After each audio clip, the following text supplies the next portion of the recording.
অল্পের জন্য রেল দুর্ঘটনার হাত থেকে রক্ষা, অল্পের জন্য রক্ষা নিউ জলপাইগুড়ি চেন্নাই এক্সপ্রেসের। ওড়িশার সাবিরা হল্টের কাছে খুলে গেল ইঞ্জিনের ব্যাটারি। কথা বলবো, আমাদের সঙ্গে রয়েছেন আমাদের প্রতিনিধি সুনীত হালদার। সুনীত, কিভাবে ইঞ্জিনের ব্যাটারি খুলে গেল, নজরে এলো না? ঠিক কি ঘটেছিল সে সময়? দেখো, বড়সড় ঘটনা হাত থেকে বাঁচলো new Jalpaiguri Chennai central express.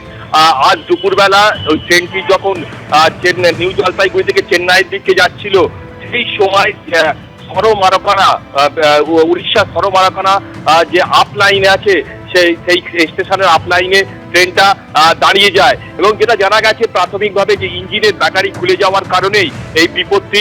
প্রায় ঘন্টা দুয়েকের মতো ট্রেনটা কিন্তু ওই আপ লাইনে এখনো দাঁড়িয়ে রয়েছে।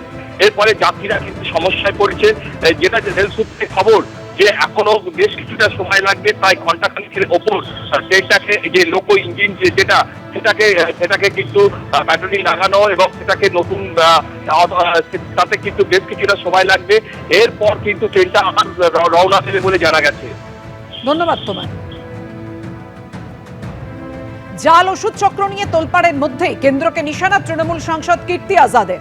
কেন্দ্রের লাইসেন্স পেয়ে জাল ওষুধের কারবার। কেন্দ্র এমন সব সংস্থাকে লাইসেন্স দিয়েছে যাদের মাধ্যমে জাল ওষুধ ছড়িয়ে পড়ছে। নকল স্টেন্ট থেকে জাল ওষুধ নিয়ে এভাবেই কেন্দ্রকে নিশানা কীর্তি আজাদের।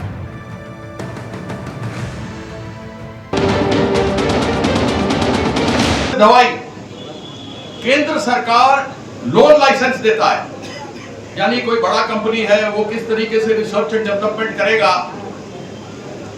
यह लोग चाइना से माल मंगाता है, सेंट्रल गवर्नमेंट से लाइसेंस, लोन लाइसेंस लेता है, माल मंगाता है, स्टेंट लगाता है।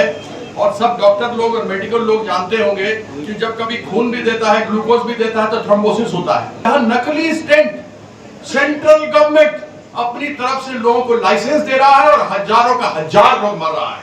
बिहार के प्रिंसिपल सेक्रेटरी हेल्थ ने कहा है, जब फार्मास्यूटिकल के वहां से लोग यहाँ पर आए थे तो उनसे कहा था कि नकली दवाइयां बनने से रोको, डुप्लीकेट दवाई रोको।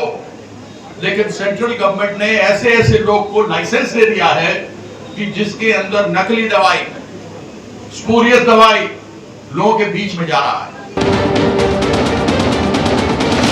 এর আগেও এক্সপায়ারি ডেটের ওষুধ বিক্রি করার বা সেই ওষুধ বিভিন্ন হসপিটালে সাপ্লাই করার অভিযোগ ছিল, সংবাদ মাধ্যমে বহুল প্রকাশিত। এখন যে রাজ্যে পিএইচডি জাল হচ্ছে, যে রাজ্যের হেলথ ভিসি উপস্থিতিতে একজন ইনভিজিলেটর স্মার্টফোন থেকে পিজি এন্ট্রান্সের পরীক্ষায় ছাত্রদের উত্তর দেখিয়ে দিচ্ছেন, যেখানে চাকরি খোলা বাজারে আলু পটলের মতো বিক্রি হচ্ছে, যেখানে হসপিটালে রহস্যজনকভাবে পরিকল্পিতভাবে ডাক্তারকে প্রাতিষ্ঠানিক খুন করা হচ্ছে, তো সেখানে সবই যখন জাল, আর ওষুধ জাল থাকবে না। এই রাজ্যে স্বাস্থ্য পরিকাঠামো ভেঙে পড়েছে, যেটা আছে সেটা হচ্ছে নীল সাদা রঙের গেট।